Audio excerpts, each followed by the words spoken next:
Halo,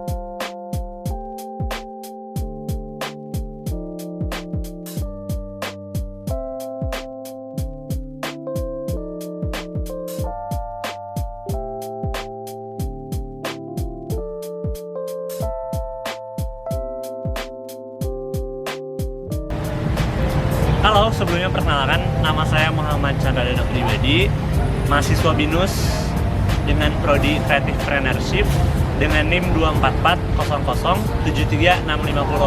Nah, jadi hari ini saya dan dua rekan teman saya akan menginterview satu usaha yang namanya 372 Kopi Indonesia. Nah, siapa sih yang nggak tahu 372? Khususnya anak-anak Bandung nih, siapa sih yang nggak tahu? Dan saya sekarang gak sendiri nih, saya ada teman, ada dua teman saya perkenalkan. Nama saya Meiki Abdul Malik, saya juga mahasiswa dari BINUS University Bandung, jurusan Creative Entrepreneurship dengan NIM 24400054430. Untuk tugas ini saya sebagai editor. Nama saya Rehana Kenny Gorifani, saya juga dari BINUS University, program Creative Entrepreneurship dengan NIM 244025005. Saya di sini sebagai kameramen. Nah, untuk tahu lebih lanjutnya, kita bakal nanya apa? Ayo, ikutin.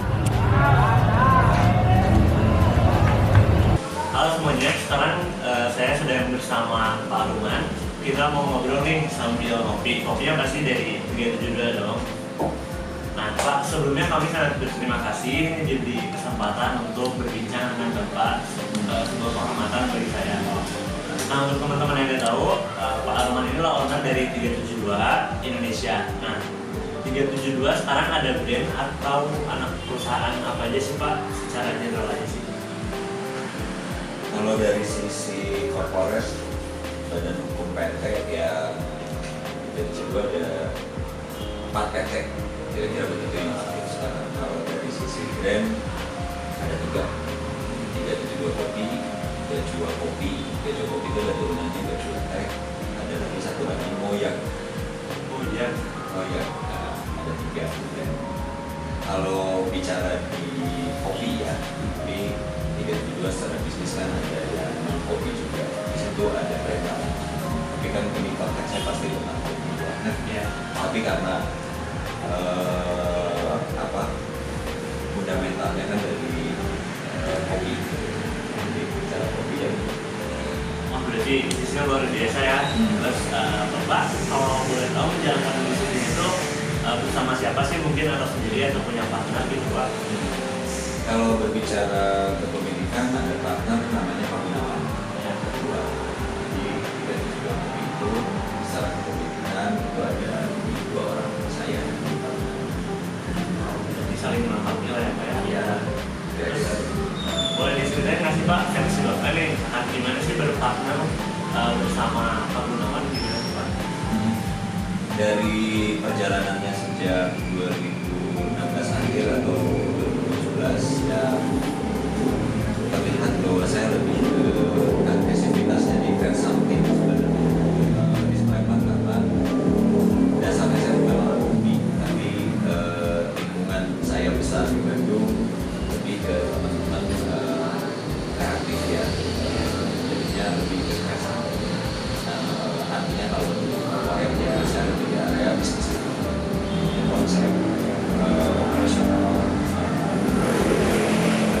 konsep musik HRD juga pengetahuan yang sifatnya tidak bisa di sisi financial planning, catatan keuangan,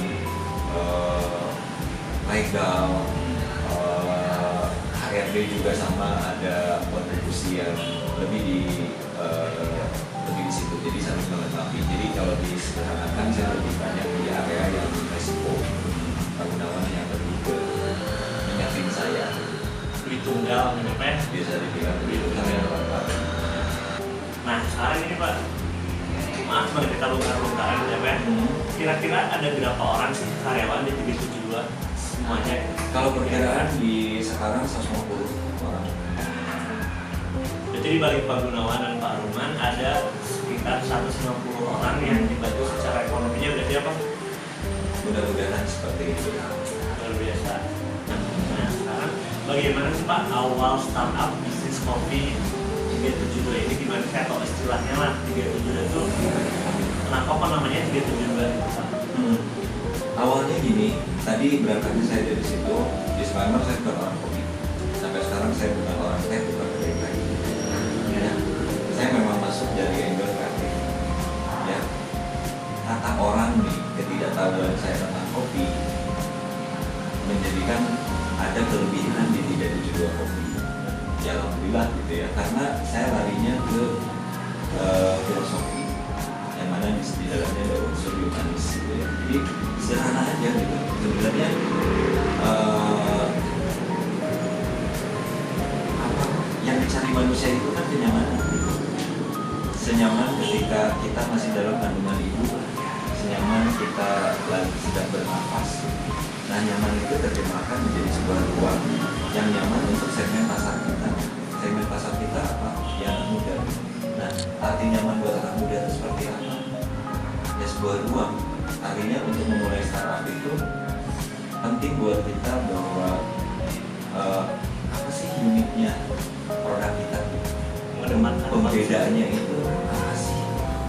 Nah, kebetulan karena saya berangkat dari kreatif, dari filosofi, dan kata orang itu jadi kelebihan yang tidak saya sadari, ternyata memang ada market yang sangat kuat yang coba saya terjemahkan bahwa saya lebih fokus ke produk, bukan ke marketing, lebih ke produk sebisa mungkin kombinasi dari semua unsur yang ada di dalamnya atau kolase dari semua unsur, dari mulai logo, dari mulai logo hubungannya apa dengan dapur, dengan kultur, dengan menu minuman, dengan IT, dengan tanaman, dengan hanging seats atau sidendang dalam bahasa Sunda, duduk kaki menggantung.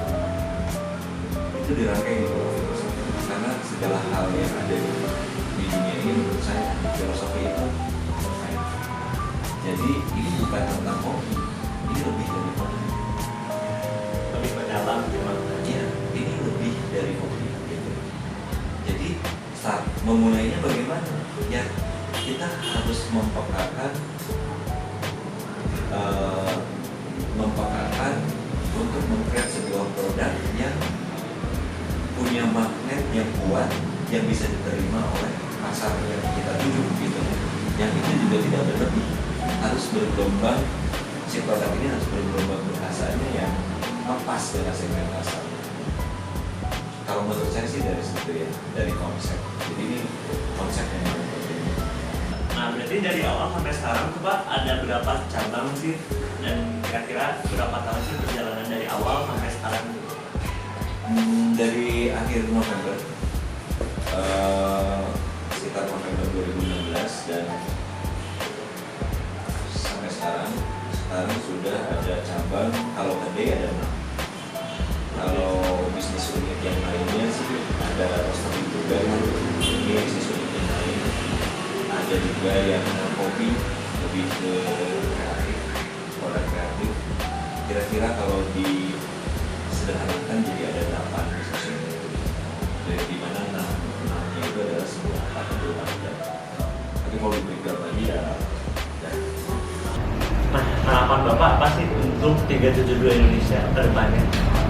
372 Kopi Indonesia harapannya yang tadi saya bilang, kita bukan kedai yang memang berpikir untuk dibikin massal, masif, jadi banyak, bukan.